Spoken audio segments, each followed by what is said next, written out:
आज के इस डीप डाइव विश्लेषण में हम ग्लोबल डोमिनो इफेक्ट को डिकोड करने वाले हैं। मई 2026 की ऐसी आपस में जुड़ी हुई घटनाएं जो पूरी दुनिया की तस्वीर को तेजी से बदल रही हैं। बिना वक्त गंवाए सीधे मुद्दे पर आते हैं।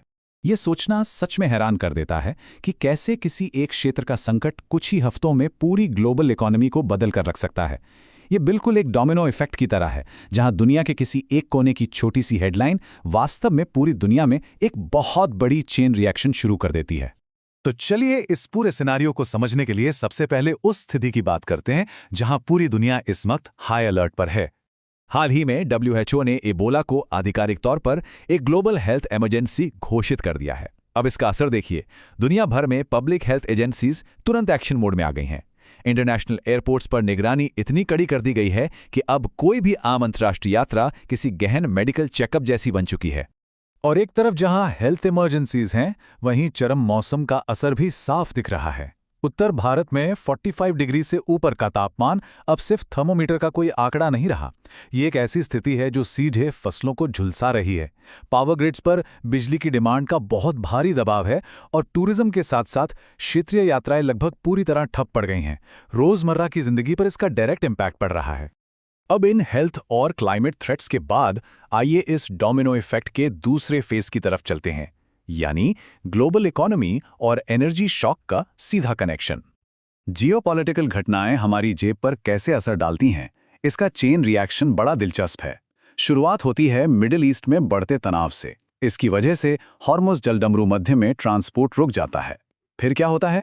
रातों रात ग्लोबल मार्केट में कच्चे तेल की कीमतें आसमान छूने लगती हैं। नतीजतन भारत जैसे तेल आयातक देशों को तुरंत ऑल्टरनेटिव रूट्स और इमरजेंसी रणनीतियां अपनाने के लिए मजबूर होना पड़ता है।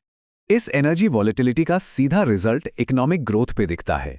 यूएन ने 2026 के लिए ग्लोबल जीडीपी ग्रोथ का फोरकास्ट घटाकर सिर्फ 2.5% कर दिया है। सुनने में शायद 2.5% एक छोटा नंबर लगे, लेकिन इंटरनेशनल लेवल पे इसका मतलब है मंदी और बेरोजगारी के खतरे का तेजी से बढ़ना। इसी के साथ एक और ज़रूरी डेटा पॉइंट ये है कि इस साल ग्लोबल इन्फ्लेशन रेट लगभग 3.9% तक पहुंचने की उम्मीद है। अब इसका 100 वॉट क्या है?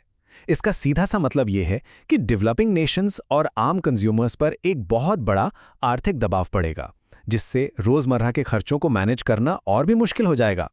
और ध्यान देने वाली बात यह है कि जो इकोनॉमीज काफी रेजिलिएंट मानी जाती हैं, वो भी इन हेडविंड्स से बच नहीं पाई हैं। चीफ इकोनॉमिक एडवाइजर के इस असेसमेंट को ही देख लीजिए, जिसमें कहा गया है कि भारत की अर्थव्यवस्था इस वक्त एक कड़े balance of payment stress test का सामना कर रही है। ये दिखाता है कि इस ग्लोबल स्लोडाउन का असर कितना गहरा है।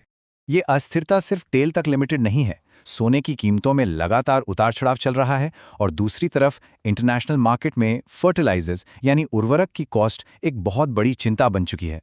जब इन बेसिक कमोडिटीज का ये हाल हो तो बिजनेस कॉन्फिडेंस का कमजोर होना लाजमी है। तो आइए अब नैरेटिव को थोड़ा शिफ्ट करते हैं और देखते हैं कि दुनिया इन झटकों से उभरने के लिए टेक्नोलॉजी का सहारा कैसे ले रही है। यहाँ एक बहुत क्लियर कॉन्ट्रास्ट देखने को मिलता है।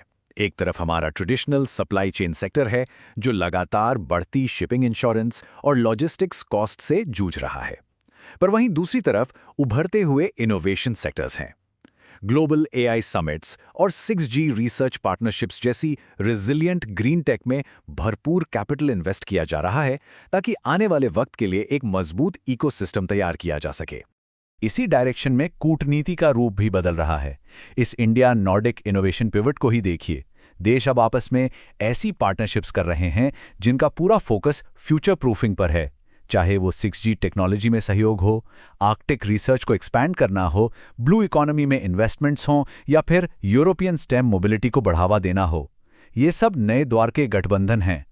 और ये बहुत ही शानदार तरीके से दर्शाता है कि कैसे प्रोएक्टिव क्लाइमेट और सस्टेनेबिलिटी डिप्लोमेसी आज इंटरनेशनल रिलेशंस के सेंटर स्टेज पर आ चुकी है। प्रधानमंत्री मोदी को उनके 5 देशों के दौरे के दौरान ग्लोबल फूड सिक्योरिटी एफर्ट्स के लिए FAO एग्रीकोला मेडल दिया गया है। पर्यावरण और फूड सिक्योरिटी अब टॉप ग्लोबल प्रायोरिटी बन चुके हैं।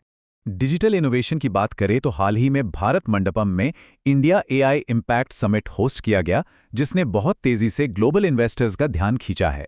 AI पार्टनरशिप्स आज के वक्त में सिर्फ एक टेक ट्रेंड नहीं, बल्कि ग्लोबल इकोनॉमिक रिकवरी का एक प्राइमरी ड्राइवर बन गई हैं।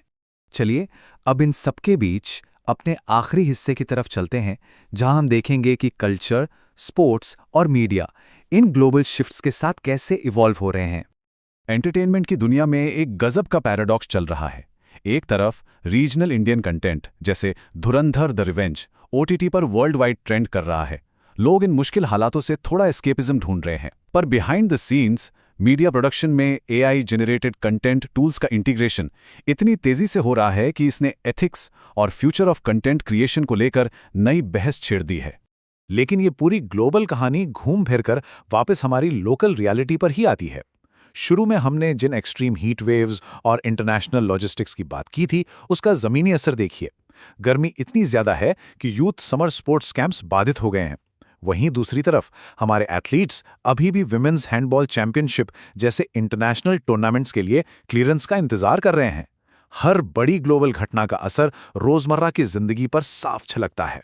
तो आखिर में ये सारी चीज़ें हमें एक बहुत ही विचारोत्तेजक सवाल के साथ छोड़ जाती हैं।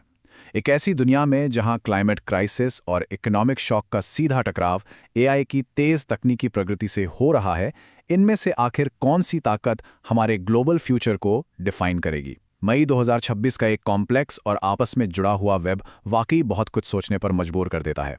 इस डीप डाइव विश्लेषण में साथ बने रहने के लिए बहुत बहुत शुक्रिया।